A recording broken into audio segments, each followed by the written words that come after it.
Good morning, student. আজি তোমালোকক মই ত্ৰিকোণমিতিৰ বেসিক কনসেপ্ট তাৰ ওপৰত যিকেইটা আগতে ভিডিঅ' বনাই আছিলোঁ সেই ভিডিঅ'কেইটা চাই তোমালোকে নিশ্চয় উপকৃত হৈছা। আজি মই এটা নতুন ভিডিঅ' বনাম আৰু সেই ভিডিঅ'টোত তোমাৰ কি হয় কেনেকৈ মান ওলাব লাগে, ত্ৰিকোণমিতিৰ মানবিলাক কেনেকৈ ওলাব লাগে easily,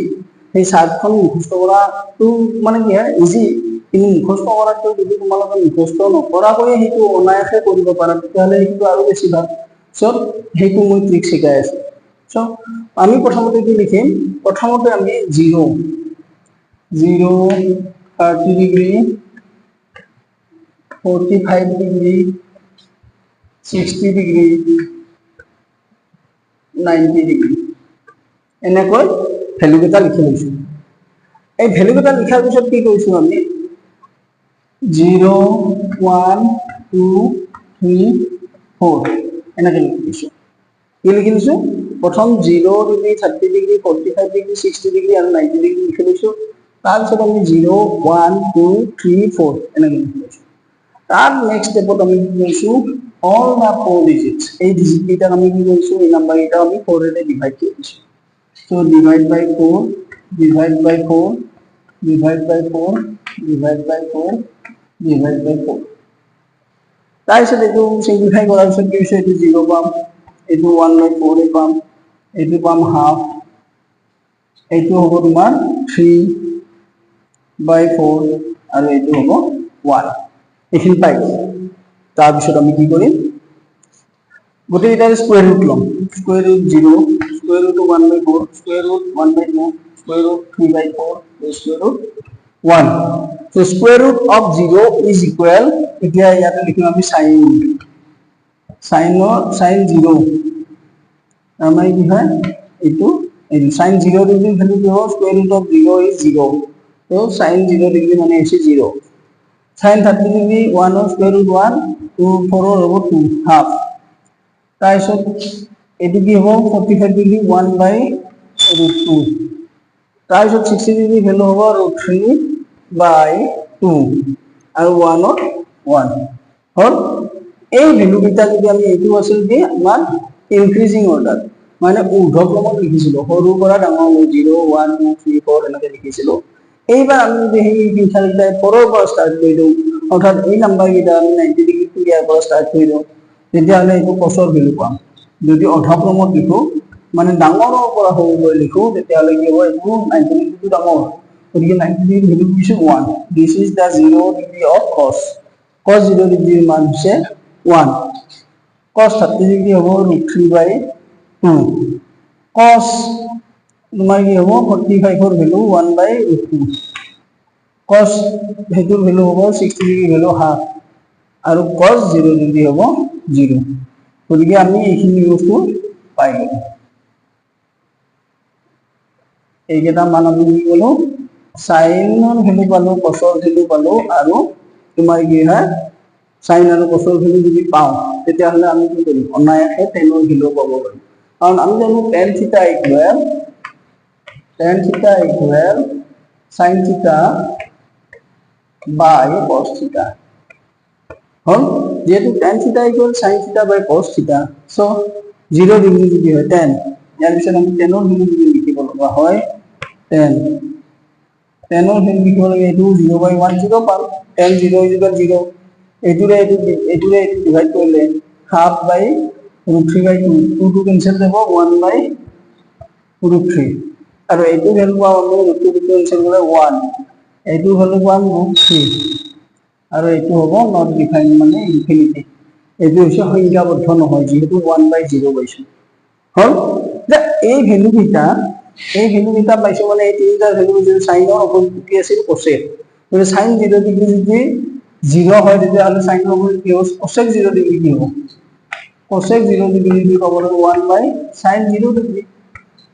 So 1/sin 0 that's equal not defined, এইটো নট ডিফাইন হ'ব, কাৰণ যেহেতু আমি cosec 0 ডিগ্ৰীৰ ভ্যালুটো নাপাওঁ, সেইটো নট ডিফাইন হ'ব, কাৰণ 1/sin থিটা এইটো আমি জানো, বা sin 0 ডিগ্ৰী cosec থিটা ইকুৱেল 1/sin থিটা, বা cosec 0 degree equal 1/sin 0 degree হ'ব। এইটো বস্তু এইখিনি আমি পাই গ'লো অনায়াসে। আৰু এইখিনি পোৱাৰ পিছত কি কৰিবা তোমালোকে, একেবাৰে ইজি আটাইতকৈ বেছি ইমানখিনি কৰাৰ সময় নালাগে তেতিয়া তোমালোকে কি কৰিবা এইখিনি যদি বুজি পাইছা সাইনৰ অপজিটটো কোসেক কোসৰ অপজিটটো সেক আৰু টেনৰ অপজিটটো কট এই ভ্যালুটা আমি অটোমেটিক্যালি পাই যাম যেহেতু ৰেসিপ্ৰোকাল হয় তেতিয়া আমি কি কৰিম একেবাৰে ইজি উপায় এটা দিছো মানে easy to learn easy to remember কেনেকৈ কৰিবা এইটো মই কি কৈছিলো প্ৰথমতে সাইনৰ ভ্যালু আৰম্ভ হৈছিল 0 1 2 3 4 এইটো হ'ল সাইনৰ কাৰণে তাৰপিছত কসৰ ভ্যালু কসৰ ভ্যালুটো আমি কেনেকৈ ষ্টাৰ্ট কৰিম 4 3 2 1 0 যদি আমাক কি হয় আমি জানো tan theta ইকুয়াল কি আছে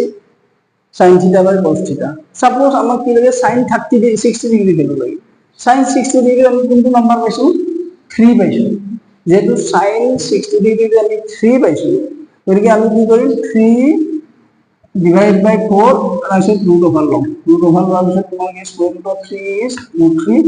and 2 is 2 তাৰ মানে sin 30 ডিগ্ৰি 60 ডিগ্ৰি ভ্যালু আমি root 3 by 2 অনায়াসে পাব পাৰো সাপোজ তোমাক কি হয় cos 30 ডিগ্রি লাগে cos 30 কি বলছে 4 3 আছে যেহেতু 3 আছে তো এইটো 3 লম 3 4 এর ডিভাইড কৰিম তাৰপিছত স্কয়াৰ ৰুট লম তাৰপিছত তোমাৰ কি হ'ব root 3 by 2 একে তেনেকৈ আমি কি হ'ব cos 30 ভ্যালু পাম সাপোজ sec 30 ভ্যালু লাগে sec 30 ভ্যালুৰ কাৰণে আমি কি কৰিব লাগিব প্ৰথমতে cos 30 ভ্যালু ল'ব লাগিব cos 30 টো কি পালো আমি cos 30 degree equal 3 by 4 root that's equal root 3 by 2 পাইছো cos 30 equal যদি root 3 by 2 পাও তেতিয়া আমরা sec 30 টো কি হ'ব sec 30 degree is equal to 2 by root 3 যেহেতু তোমার কি হয় sec theta equal 1 by cos theta যেহেতু আমার কি হয় sec theta equal 1 by cos theta এইটো বুজি পালা একেবাৰে ইজি গতিকে তেনেকৈ যদি মনত ৰাখা তোমালোকৰ বহুত সহজতে আৰু অনায়াসে মুখস্থ কৰিব নালাগে মানে এটা ট্ৰিক্স মনত ৰাখিলে এইবাৰ আমি আহো ভ্যালু লাগে যদি tan 30 ভ্যালু লাগে কেনেকৈ tan 30 আমি tan theta equal sin theta by cos theta আছে ঠিক তেনেদৰে আমাক লাগে কি tan 30 degree tan 30 equal 30 degree equal sin 30 by cos 30 এইটো লিখিব পাৰো আমি এটা চোৱা 30 কি আছে sin 30 আছে 1 আৰু cos 30 আছে 3 so 1 by 3 লোৱা 3 by square root লোৱা square root ললে 1 ৰ square root না আৰু এইটো হ'ব 3 square root root 3 তাৰ মানে আমি কি কৰিব পাৰো tan 30 equal এইটো ল'ব পাৰো এৰে চোৱা প্ৰথম সাইনৰ মানটো মনত ৰাখিলা মানো মনত ৰাখিব নালাগে কেৱল ভ্যালু কেটা 0 পৰা 4 লৈকে আমি লিখি লবা কোসৰ কিটা উল্টাকে লিখি লবা যেটো ভ্যালু কৰে যদি আমাক 45 ডিগ্রি লাগে 45 ডিগ্রি tan 45 ডিগ্রি মানে tan 45 ডিগ্রি মানে আছে root 2 by 2 যেটো নাম্বার যেটা নাম্বার বলছে সেইটা নাম্বার 2 by 2 লিখিলা তার স্কয়ার রুট ললা যদি 16 লাগে 3 by 1 স্কয়ার রুট যদি 90 ডিগ্রি লাগে 4 by 0 root 2 root over আৰু 13 ললে 1 by 3 root আৰু তোমাৰ 0 ডিগ্ৰি ধৰে 0 by 4 স্কয়াৰ ৰুট ললে তোমাৰ যি নাম্বাৰ আহে যি ডিজিট আহে তুমি তেতিয়াই সিম্পলিফাই কৰি দেখিবা সেইটো ভ্যালু পাবা 2 by 2 মানে 1 তো square root of 1 is equal to 1 তাৰ মানে কি হ'ব tan 45 degree is equal to 1 আৰু এনেদৰে অনায়াসে ত্ৰিকোণমিতিৰ মানবিলাক সহজতে মনত ৰাখিব পাৰিবা আৰু জেনাৰেল মেথছৰ কাৰণে যিখিনি ত্ৰিকোণমিতি লাগে এইখিনি যথেষ্ট ইজি আৰু যথেষ্ট সহজ গতিকে এনেদৰে যদি মনত ৰাখা মই ভাবো 100% তোমালোকে ত্ৰিকোণমিতিৰ অনায়াসে মনত ৰাখিব পাৰিবা আৰু যথেষ্ট সহজ পাবা থ্যাংক ইউ ভিডিঅ'টো লাইক শেয়াৰ কৰিবা এনেকুৱা আপডেটৰ বাবে ধন্যবাদ তোমালোকক বহুত বহুত